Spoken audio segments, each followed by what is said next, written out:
Hey everybody, it's Tammy. Welcome to a little studio lighting test setup and also a little update on the Toa Hagah because we are post-contest, we know what we're working with, and this is where I've gotten to so far. I'm about 90% of the way there, but I've still got some work to do. Start off with Pouks. Pouks looks really great here. Not much has changed since the original model, but the staff tip and the mask have been updated. And the thighs, those are painted now. Originally they were just Anika thighs from the Maxilos set, which is up there. This mask is new. This mask has been printed out of resin. It's been printed at 0.025mm layers. This blade is of course a Chima blade. That was a change from the original model, and I've already seen one person at least modify it to give it like a Technic hole, just to make it adhere to the previous year's aesthetics. I think that's really clever. The contest artwork called for 4 double sockets in medium brown. Those only came in the Roper Rack set, the Visorack, and only one came in that set. So I do not have any more at the moment. So I'm just trying to keep them strategically hidden. I probably shouldn't have actually pointed that out to you. And there he is. Luckily this Rotuka did come in medium brown. Moving on to Bomonga, who's probably going to be the bane of my life for a while. Bomonga I still think looks great in the gold and black, but of course he is supposed to be metallic green, which for reference, this is a metallic pit green piece that LEGO released some years ago. They call it piss green. It's got a metallic urine. But this is the mask I originally gave him. This was FDM printed. It's not too bad. It's not too bad.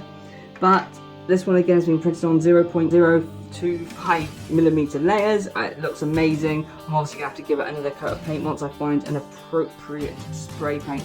There are a lot of little tweaks and nuances to this build that are really awkward, particularly since the original builder _double has taken down the breakdown photos. If you are curious about this build, I would recommend going on the Bionicle database of studio models, where we've got a digital model to kind of reflect the original build. Gaaki, along with Bomonga, is probably the biggest one needing changes.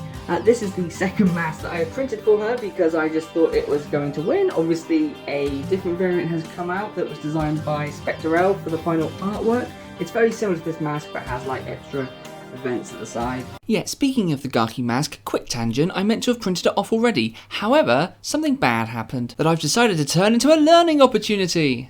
Hey kids, it's time for one of Tammy's top tips. If your washing machine starts to leak and threatens to flood your conservatory, make sure you've taken the resin out before you move your 3D printer. Otherwise you'll spill it and you won't be able to print for days. Yay! So I didn't need to print this mask, and I also didn't need to print this mask, which I also thought looked really good originally, but I'm glad to have it.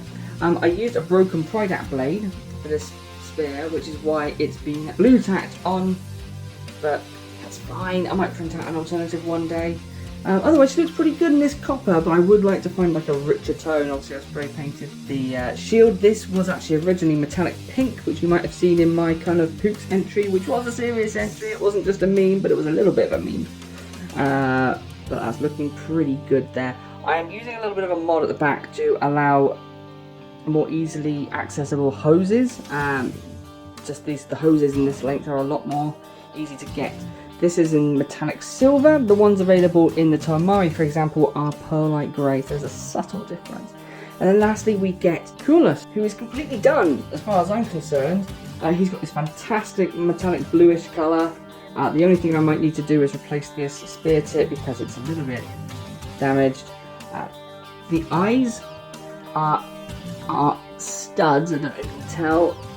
There we go. A little bit of light piping going through there, and I got this scarf, and it looks really good.